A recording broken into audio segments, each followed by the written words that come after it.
One Piece is famous for its world building and insane fights, but no one expected Whole Cake Island to hit us as hard as it did. Behind the sugar-coated visuals, this arc is filled with pain, betrayal, and broken dreams. It's one of the most emotionally mature arcs in the series, where politics taste like pastries and family is a double-edged sword. In this video, we're diving deep into every major theme Oda explored in Whole Cake Island. From freedom and sacrifice to the cruel illusion of control. This isn't just Sanji's arc, it's a powerful story about identity, trauma, and breaking the chains that bind us. In Whole Cake Island, family is not love, it's war. And no one embodies that more than Sanji and the Vinsmokes. When Sanji returns to his family, it's not a reunion, it's a reminder of trauma. Judge doesn't see him as a son. He sees him as a genetic failure, a defective soldier in a world where emotions are seen as weakness. His brothers mock him, his sister pities him, and his father despises him. And worst of all, Sanji doesn't even fight back. He endures this, just like he did as a child, because he's doing it for Zeff. That's the heartbreaking part. He's not suffering for himself, he's suffering to protect the man who truly raised him. But betrayal runs deeper in this arc than just Sanji's bloodline. Big Mom, the self-proclaimed mother of Turtleland, weaponizes the idea of family. She promises unity and a land where all races can live together in harmony. But the price is loyalty bought with threats. Even her own children walk on eggshells, terrified of a hunger outburst and the consequences of failure. And then there's Pudding, perhaps the most tragic betrayal of them all. Her character starts off as a picture-perfect bride, sweet and gentle, but it's all an act. Her entire relationship with Sanji is a setup, a cruel performance meant to humiliate and kill him. Yet something unexpected happens. Sanji sees through her pain. He calls her eye beautiful, not because he pities her, but because he meant it. And for someone like Pudding, who has been treated as a monster her whole life, that kindness shatters her world. Whole Cake Island takes the concept of family and turns it inside out. It's not about who shares your blood, it's about who stands by you. And Oda shows us, through every betrayal, every lie, every moment of pain, that the family you choose will always be more powerful than the one you are born into. At first glance, Turtleland looks like a paradise, a candy-coated utopia where all races live together under one queen. But look closer, and you'll see the cracks, because Whole Cake Island isn't a kingdom, it's a cage. Big Mom's dream of unity is built on fear. Her citizens don't live in harmony, they live in debt. Souls are stolen in exchange for peace, and anyone who steps out of line pays with their lifespan.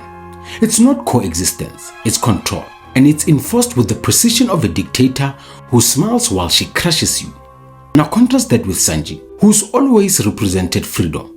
From running away from Germa to finding a new life at sea, Sanji's identity was built on the belief that a person can choose who they want to be. But here, he's forced into a marriage, a political pawn with no say in his own future. The moment he puts that cigarette out in the rain and walks away from the Straw Hats, that's not weakness. That's a man who believes he has no choice left. But One Piece is a story about breaking free, and Luffy makes that clear. Luffy doesn't just want Sanji back. He refuses to move until Sanji chooses to come back. That's the difference. Big Mom and Judge take choice away. Luffy gives it back. Even in the middle of chaos, he's willing to die if it meant Sanji can live free. Jinbe's decision to leave Big Mom's crew is another example of rejecting control. When he tells Big Mom he won't be part of a family ruled by fear, he's not just defying a Yonko. He's reclaiming his soul. His line is not a gamble if you are not afraid to lose. Hit like a cannon. Whole Cake Island is a war zone of emotion, and no emotion is more powerful here than loyalty. No blind obedience, no duty, but the kind of loyalty that costs something, the kind that hurts. Sanji is the heart of this conflict. He sacrifices everything, his dream, his pride, even his place on the crew, all to protect Zeff. That's loyalty. He endures humiliation from his family, pretends to be happy about a forced marriage, and even strikes Luffy just to keep Zeff out of harm's way. It's gut-wrenching because we know he doesn't mean any of it. He's not being weak. He's being strong for someone else's sake. And Luffy gets it. Luffy doesn't punch back. He doesn't force Sanji to come back. Instead, he declares war on Big Mom, starves himself, and refuses to move from that spot in the forest until Sanji returns. That moment, when Sanji drops the bento box and breaks down crying, it's more powerful than 1,000 battles. It's a declaration that loyalty isn't about convenience. It's about showing up, even when it's hard. Then there's Jinbe. His loyalty is loud and bold.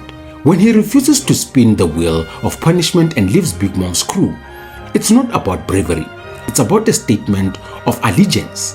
Jinbe understands what kind of captain Luffy is. He doesn't follow out of obligation. He follows out of belief. Pedro's sacrifice takes it to another level. He literally gives his life so the Straw Hats can escape.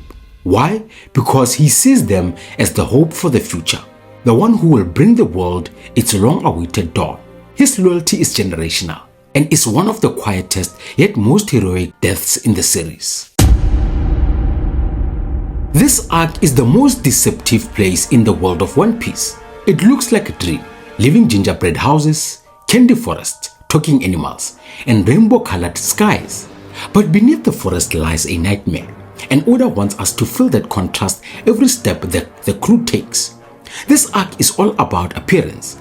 Big Mom sells the illusion of peace, a utopia where every race can live together in harmony. But the truth, it's a dictatorship cloaked in sugar. Literally, her children don't love her, they fear her, and every smile hides a scream. Even the power of the Sorosoru no Mi is illusionary. It makes furniture come to life. It gives the appearance of magic, but it's actually horror. Souls ripped from terrified citizens and stitched into objects. The very ground we walked on is made from the suffering of others. But no one represents this theme better than Pudding. She's introduced as the perfect bride, soft-spoken, kind, sweet, but it's all a role, a mask constructed to gain Sanji's trust before the wedding assassination. Yet when Sanji calls her beautiful, it's not just her third eye that's exposed, it's her heart. And in that moment, the mask cracks, because even she can tell if the lie has become real. Even Sanji plays into this theme. He pretends to be happy, pretends to be cooperative, but in reality he's suffocating. His smile is a lie designed to protect others, and that lie nearly cost him everything. Whole Cake Island is where illusion is weaponized. Fairy tales are turned into their head. Weddings become death traps, sweets become bombs, and mothers become monsters.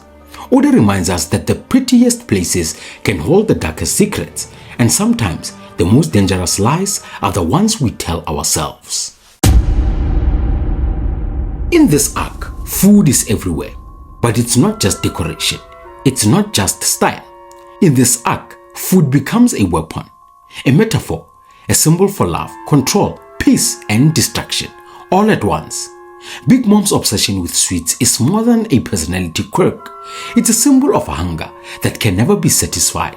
When she doesn't get what she wants, she descends into an uncontrollable rage that threatens everyone around her. The hunger pangs aren't just fits, they are catastrophic events. Entire cities are wiped out over missing food. That's how fragile her vision of peace really is. It hinges on dessert. Literally, her dream of a utopia is built on food, and if it's not perfect, it all comes crashing down. The illusion of harmony depends on the taste of a cake. That's terrifying. But then we have Sanji. Sanji's cooking is the opposite of Big Mom's. He cooks not to control, but to care. His food is a gift.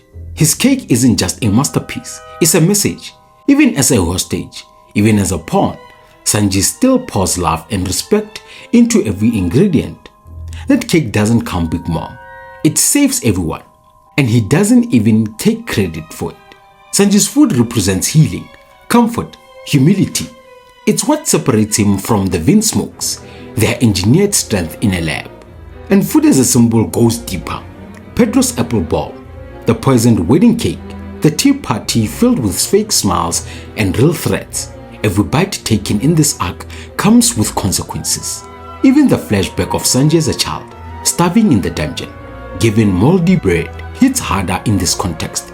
Because for Sanji, food has always meant survival, dignity, freedom. So when he feeds others, he's not just being kind, He's reclaiming control. In conclusion, Whole Cake Island isn't just one of the most beautifully drawn arcs in One Piece. It's one of the most emotionally devastating. It's a raw, painful story about what it means to be free, to belong, to be loved. Oda uses betrayal, sacrifice, illusion, and even food to explore themes most shonen arcs never dared to touch. This isn't just Sanji's redemption. It's a brutal takedown of toxic families and false utopias. And through it all, the Straw Hats stayed true to who they are, a family not born of blood, but choice.